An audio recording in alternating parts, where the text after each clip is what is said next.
What is going on, everyone? Anthony Drew Gary here, host of the How To Show, where we talk about optimizing life, money, and happiness one how-to at a time. This week on the show, we're talking about taking your retirement with you. And what I mean by that is if you have worked a W-2 job or any sort of job that offers you a 401k, there's a decent chance that if you've changed jobs in the last handful of years, however many years it is, you've been put at this crossroads. You can either leave your 401k with the custodian of the company that you used to work for, or you can roll it over into an IRA. And so the reason I want to talk about this is a study that I found from last year that's really staggering to me. And this was a company called Capitalize that did this, and they said that over the past several months, Capitalize performed the most comprehensive analysis to date of how many 401k accounts have been left behind by job changers and just how many of these forgotten 401ks could be costing us. We'll talk about both pieces. So as of May 2021, we estimate that there are 24.3 million forgotten 401ks holding approximately $1.35 trillion in assets, with another 2.8 million 401ks that get left behind every year. And so what this means is people are changing jobs, but they're not taking their 401ks with them. And theoretically, this isn't a horrible thing because the 401k still is ownership to you. You still have the ability to go back and retrieve it anytime you want. But this represents two basic main problems. And problem number one is that people are statistically forgetting about them. And that's your money, you worked for it, so please don't do that. If you've got a scenario where you're in a job that's different than the job you were in 5 years ago, go back to that employer, get in touch with their human resources department, and find out what it'll take to transfer that over. And the reason you want to consider transferring it over, some people may think, oh, it's not that big a deal. I used to work for a good company. Their funds are managed well. They have a good 401k program. That may all be true, but you need to read into the several dozen pages of fine print of your 401k plan, because it's not out of the question. In fact, it's probably more common than not that if you leave the company, your employer will tell their custodian that you are no longer an employee of that company, and the fee structure on your 401k plan through that provider will change because you are no longer getting the benefit of being an employee for that company. So this is really just a way for you to end up having to pay extra fees above and beyond what you used to be paying when you were an employee of that company.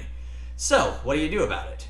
You've basically got two options. You can either hire a financial planner or somebody in the finance world to help you. And if you want to check out the video I did with that, it's an episode with Jared DeFore. Highly recommend you checking that out if that's the route that you want to go. Or you can do this on your own, and basically there are a handful of custodians that allow you to do this really easily. Off the top of my head, they're Vanguard, Fidelity, and Schwab, but there are several others that do the exact same thing for you. You set up an IRA, which is a rollover IRA, which is the act of taking your 401k and rolling it over to an IRA. From a tax standpoint, this makes no difference. Potato. These funds are going to be treated the exact same way. And you basically have two options. You can either roll things over in kind, which means all of the funds that you used to have will come over to your new account, or you can roll over the amount that you had in your old account at the time that it happens, and you can buy the new funds within the platform or the exchange that you're working with. Probably recommend doing it that way, even though I'm not going to recommend a complete strategy overall, because if you want to get inside Fidelity or Vanguard or Schwab, you probably want to be looking at that company's specific funds, because some of them charge fees to go outside of their platform and get basically comparable funds from somewhere else. Not going to get too far in the weeds in that, but basically the setup of this account is as easy as getting it done on the internet, and the transfer in itself is usually a handful of phone calls, probably some email paperwork, and you'll most likely have to print something off and take it to the bank to get a Medallion Signature that says that you understand what you're doing. Why a Medallion Signature? I've got my jaded opinion of the world that they want to make this process as hard as possible, and basically a medallion is one step higher than a notary, somebody that's able to To do this for you, if you have a checking account at any bank branch, typically there's somebody there who can get this done for you, even if you are not sending your fund into that bank branch. Totally okay. They usually can do that for you. And if you've got an account, they'll usually do it for free. So you've got to get your paperwork done. Again, there's nobody really making this easy for you because they don't want you to change because, again, like I said a minute ago, they have the ability to charge you extra fees if you don't change. So you've got to be sticking up for you in this instance.